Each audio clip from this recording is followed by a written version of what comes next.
The story begins in New York City, where we see a classroom full of kids talking about their dreams for the future. Their teacher asks each student what they want to become someday, and one by one, the kids start sharing their plans. But then it's Reed's turn, a quiet but incredibly intelligent kid who clearly thinks way ahead of everyone else around him. Reed confidently tells the class that he's working on a machine that can teleport objects from one place to another in just a few seconds. He says he wants to keep improving it because he believes this technology could completely change the future. But instead of taking him seriously, the entire classroom bursts into laughter. The students start making fun of him, and even the teacher thinks Reed is joking around. Nobody believes a kid his age could build something so advanced, so the teacher shuts him down and tells him to sit back at his desk. Still, there's one person in that classroom who actually believes him, a boy named Ben. Unlike everyone else, Ben is fascinated by Reed's idea. He genuinely thinks Reed might already be close to creating a real teleportation device, and the project instantly grabs his attention. Later that night, we see Reed sneaking into an old junkyard, trying to steal an electric converter for his experiment. But once he gets there, he realizes the junkyard actually belongs to Ben's father. Ben catches Reed in the act, but instead of getting angry, he listens as Reed explains his entire vision. Reed tells him that he's building a teleportation machine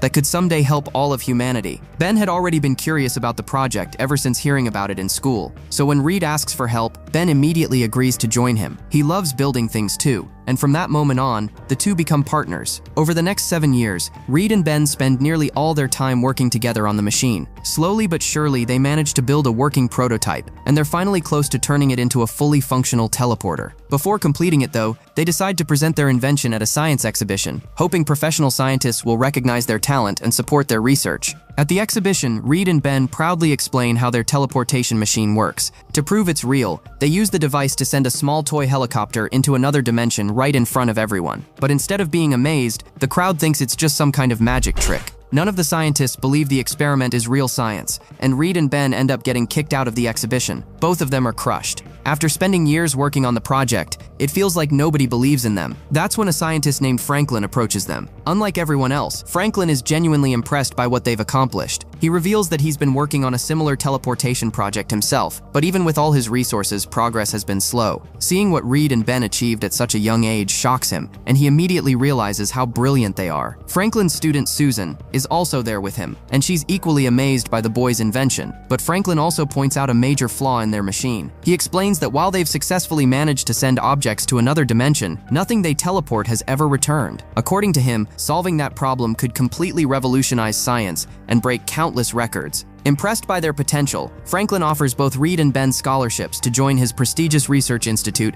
and continue working on the teleportation project there. The two are beyond excited. For the first time in their lives, real scientists are taking them seriously. They know this institute is filled with some of the greatest scientific minds in the world, and now they finally have the resources and guidance they need to complete their machine. Soon after arriving at the institute, Reed and Ben immediately get back to work on the teleporter. And during this time, Reed slowly starts getting closer to Susan. The more time he spends around her, the more he begins falling for her. And little by little, the two start developing a connection. At the same time, we're introduced to the institute's board members, who are holding an important meeting about the teleportation project. Dr. Franklin is there as well, and he tells the board that if they truly want the project to succeed, they need to bring back a former student named Victor. According to Franklin, Victor was one of the smartest minds the institute had ever seen, and he had previously worked on the teleportation program before leaving because of conflicts within the organization. Franklin strongly believes Victor is the key to completing the machine successfully. The board eventually agrees, and Victor is brought back into the project. Now the team officially consists of Reed, Ben, Victor, and Johnny, Susan's younger brother, all working together on the teleportation device. From that point on, the group becomes completely obsessed with finishing the machine. They spend day and night working non-stop, pushing the project further than anyone thought possible. After weeks of intense work, they finally succeed in creating a fully operational teleportation system. Now comes the most important part, testing whether the machine can actually send something to another world and safely bring it back. If it works, the project will officially be a success. For the test, they place a chimpanzee inside the machine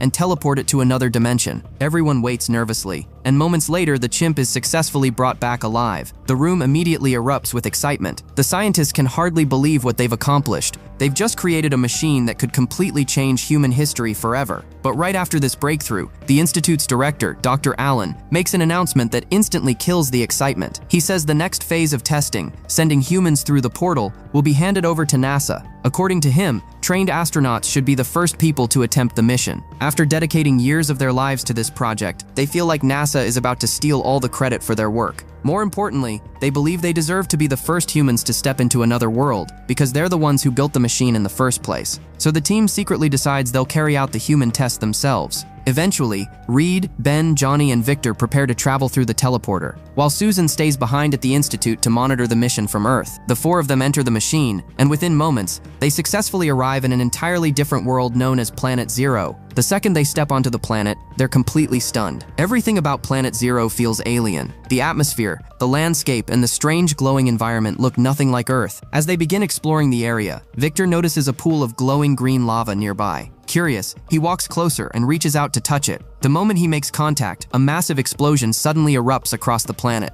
The blast sends everyone into panic, and Victor is violently thrown straight into the green lava. Reed, Ben, and Johnny are horrified, believing Victor has just died right in front of them. Terrified and desperate to survive, the three rush back toward the teleportation pod so Susan can pull them back to Earth. Back at the Institute, Susan immediately begins bringing them home. But the explosion on Planet Zero starts affecting the portal itself, and the energy surge travels directly back to Earth. Inside the Institute, a huge explosion tears through the facility as the portal destabilizes. The entire building begins collapsing around them because the gateway between the two worlds is still open. Even though the Institute is nearly destroyed, Susan manages to bring Reed, Ben, and Johnny back to Earth just in time. But after everything they've seen, and after losing Victor on Planet Zero, none of their lives will ever be the same again. But after returning from Planet Zero, Reed, Ben, and Johnny begin experiencing terrifying changes in their bodies. The atmosphere of that alien world had completely altered their DNA at a molecular level. None of them were normal anymore. Somehow, Planet Zero had given them strange and uncontrollable powers. We first see Reed being held in restraints because his body has become unbelievably flexible. His entire body now stretches like rubber, bending and expanding in ways no human body ever could. Then we see Susan, who was also affected by the explosion, back at the Institute, even though she never actually traveled to Planet Zero herself. The blast changed her too, giving her the ability to turn invisible whenever she wants. She's basically become a superhuman capable of disappearing completely in an instant. Susan's brother Johnny has changed as well. His body can now generate and absorb massive amounts of fire and heat. He's able to withstand temperatures of over 4,000 degrees, turning himself into a living flame. His powers make him incredibly dangerous and incredibly powerful. And then there's Ben. Ben's transformation is by far the most horrifying of them all. His entire body has turned into a massive rock-like structure, making him look more like a giant monster than a human being. His skin is now covered in stone, giving him unbelievable strength and durability. Because of their abilities, the US military and intelligence agencies quickly step in. The government considers them too dangerous to be left alone, so all of them are taken to a secret facility known as Area 57. There, they're kept under strict supervision, so scientists can study their powers and make sure they don't become a threat to society. A few days later, Reed finally regains consciousness and fully realizes what has happened to him. Once he understands the extent of his powers,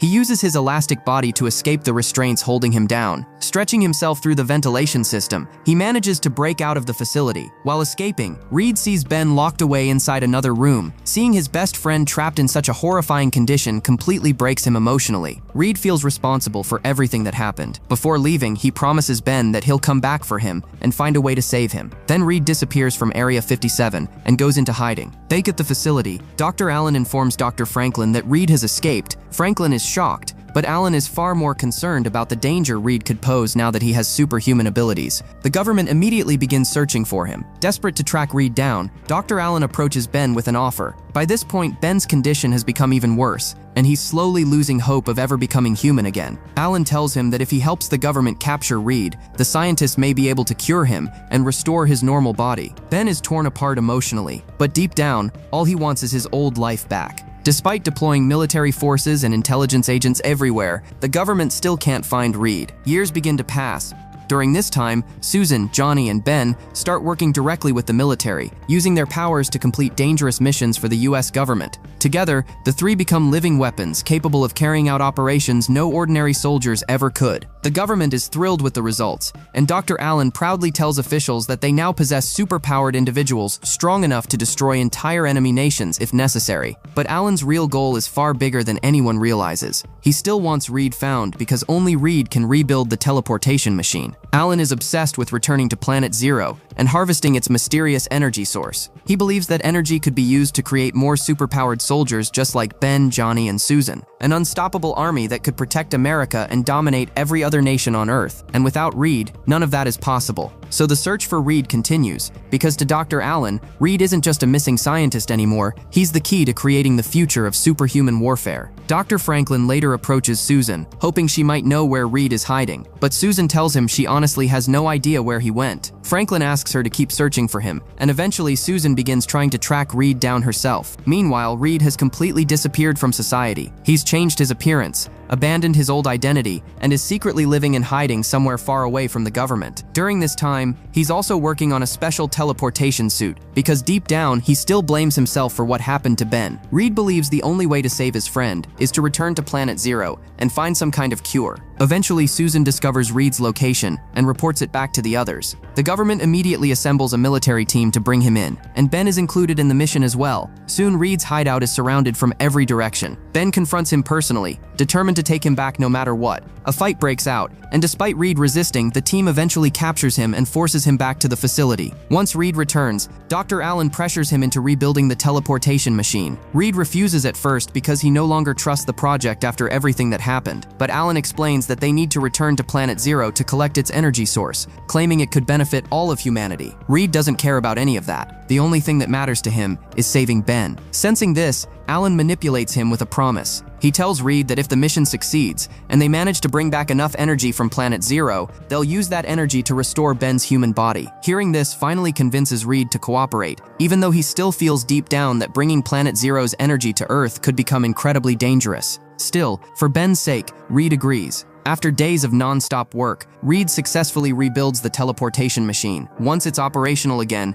Dr. Allen sends a team of soldiers through the portal to Planet Zero. But after arriving there, the soldiers notice a strange figure slowly walking toward them through the darkness. As the figure gets closer, they realize something unbelievable. It's Victor. Everyone had assumed Victor died in the explosion years ago, but somehow he survived all alone on Planet Zero. The soldiers quickly bring him back to Earth through the portal, and the scientists are completely shocked to see him alive. There's no logical way he should have survived for years on an alien planet without food or water. And then they realize the truth. Planet Zero changed Victor too. His body is horribly burned and scarred, but he's still alive, and it's obvious he now possesses terrifying powers of his own. Victor has become something far beyond human. Dr. Allen immediately tries questioning him about his abilities, hoping to understand what happened to him. But inside Victor's mind, something much darker has already taken over. After spending years abandoned on Planet Zero, Victor has grown to hate humanity completely. He believes the people of Earth left him there to die and never even tried to save him. Now all he wants is revenge. Victor decides that humanity doesn't deserve to survive anymore. In his twisted mind, the only solution is to destroy Earth entirely and rebuild a new world from scratch. Without warning, Victor suddenly attacks the lab. Within moments, he brutally kills Dr. Allen, along with several scientists inside the facility. Chaos erupts everywhere as Victor begins unleashing his incredible powers. He no longer sees himself as human, and he no longer cares about human lives. As Victor heads toward the teleportation machine, Dr. Franklin desperately tries to stop him. Franklin begs Victor to think about what he's doing and tells him this path will only lead to destruction, but Victor refuses to listen. In a horrifying moment, he kills Dr. Franklin too. After that, Victor enters the portal and returns to Planet Zero. But this time, he uses the teleportation system in a terrifying new way. The portal begins growing uncontrollably, almost like a black hole, pulling in everything around it. Massive destruction starts spreading across Earth as the unstable gateway threatens to consume the entire planet. And before Reed and the others can escape, they too are dragged through the portal, straight back to Planet Zero. Victor's plan is now fully clear. He wants to use the portal to consume the entire Earth, wiping out humanity completely so he can create a brand new world in its place. As Reed and the others arrive back on Planet Zero, they watch in horror as the portal begins tearing Earth apart from the inside. Entire sections of the planet are being pulled toward Planet Zero, and if they don't stop Victor soon, billions of people will die. Realizing there's no other option left, Reed and the team decide to fight him together. One by one, they attack Victor, but he's far too powerful.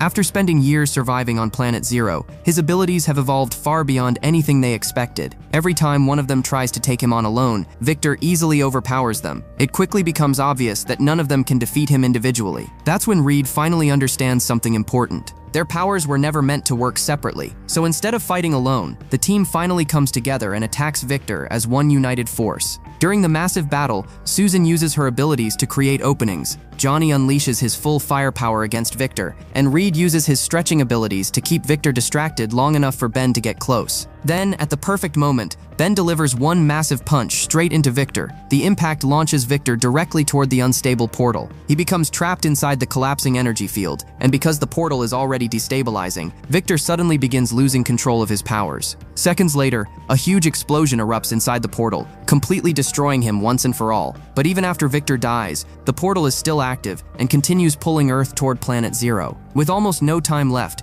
Johnny pushes his powers to the limit and uses his flames to destroy the teleportation machine itself. Finally, the portal collapses, stopping the destruction before Earth can be completely consumed. Slowly, everything begins returning to normal. After surviving the battle, Reed and the others use the remaining portal system to travel back to Earth safely. This time, things are different. They're no longer experiments, victims, or government weapons. They're a team. Later, government gives Reed and his friends a new base where they can train, study their powers, and learn how to control their abilities properly. But the group makes one important decision together. They refuse to be used as scientific experiments ever again. From now on, they'll use their powers only to protect innocent people and help the world. And with that, Fantastic Four comes to an end.